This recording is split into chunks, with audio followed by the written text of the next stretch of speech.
Namaste, welcome to our channel. Today we have a fascinating journey ahead as we delve into the world of Sanskrit literature and explore one of the well-known dramas composed by Kalidasa in 7 acts known as Abhijnana Shakuntala. The tale of Sakuntala and King Dushyanta of the Ikshaku dynasty, drawn from the Mahabharata's Adiparva, was modified by Kalidasa for his drama. Everyone praises Sakuntalam and accepts it as the best drama in Sanskrit literature, and there is no doubt in that. The 4th chapter and its 4th sloka or verse are most significant due to their poetic beauty.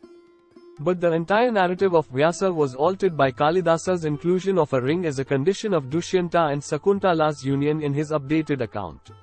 The most important modifications of Kalidasa include the curse of Durvasa and the ring bearing the king's name, which is claimed to have been presented to Sakuntala by Dushyanta. Dushyanta, who had been cursed to forget Shakuntala, needed that ring to recognize her, which gave Kalidasa the idea for the title of his play. In Sanskrit, Abhijnana means the mark of recognition, Sakuntalam means about Sakuntala, and then Abhijnana Shakuntalam means the sign of recognition of Sakuntala. Readers believe that the Sakuntala drama, which was penned with Kalidasa's literary powers, is the real tale of Sakuntala. But there are some modifications made by Kalidasa. Let us have some knowledge about that topic. Please subscribe to our channel before continuing for more stuff on Sanskrit. Here are some modifications made by Kalidasa. Number 1. When Dushyanta arrived at the hermitage of the sage Kamvar in the Mahabharata, he had gone to the forest to gather fruits. But Kalidasa claimed in his play that Kamvar went to Somatirtha to perform several rituals because Sakuntala's time was unfavorable astrologically. The additional alterations that Kalidasa intended to include in his play would not have been conceivable if such a change had not been made. Number 2. In the Mahabharata, Sakuntala greets Dushyanta when he arrives at the hermitage with all the amenities, and it is she who tells the king the secret of her birth. But in the play, Kalidasa has portrayed Sakuntala who is shy and doesn't talk to his friends. Then her friend Ansuya tells the secret of Sakuntala's birth to the king. Poet Kalidasa's idea was to compose the drama by giving importance to Shrindara Rasa or the sentiment of love, hence Sakuntala is described in this way. Number 3. When Dushyanta asks Sakuntala to marry him in the Mahabharata, she replies that she will consider the proposal once her father returns from the forest. However, when the king insists on a Gandharva or love marriage, she is described as placing a condition that the king must coronate her son as the king when the time comes. But in Kalidasa's drama, it is said that the meeting of Dushyanta and Sakuntala, their love, the advice of their friends and the love letter that Sakuntala writes to Dushyanta leads to their sudden Gandharva marriage. Number 4. According to Vyasa, who wrote the Mahabharata, Dushyanta left the hermitage and went back to his palace out of concern for the wrath that the sage Kamvar could feel if he learned what had taken place there while he was away. But in the play, even though the real reason is unclear, Dushyanta's return to the palace is explained by the fact that the protection he had offered to the sage's ritual sacrifices comes to an end.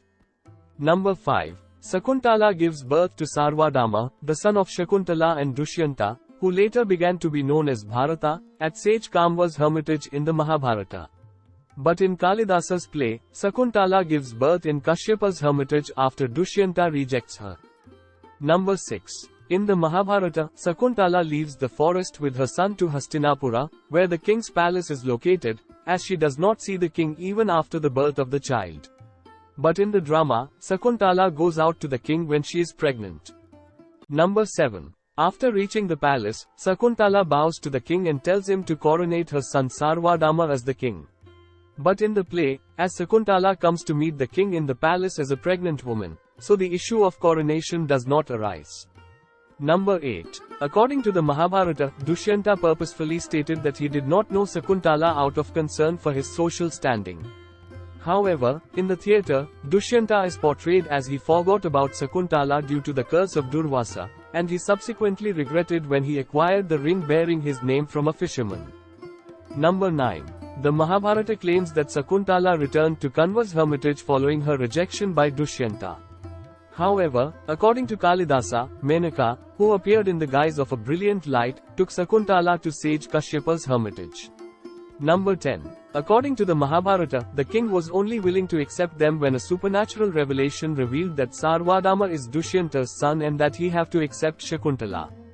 Dushyanta's justification for his statement about the rejection of Sakuntala and his son was so because he was afraid of the suspicions that might arise in the society and because of the fear that his son might be scandalized. According to the drama, after assisting Indra in a battle and returning to his palace, Dushyanta, however, observes a young child playing with lions in Kashyapa's hermitage. He asks about the boy and his mother and discovers that they are Shakuntala and his son, and Dushyanta accepts them. Padma Purana and the Mahabharata both recount the tale of Sakuntala and Dushyanta. At the same time, the alterations made by Kalidasa in the Sakuntala drama also can be seen in the Padma Purana. So Mahabharata itself is the source of the original narrative. Stay tuned for our next video where we'll be diving deeper into Sanskrit literature. Namaste.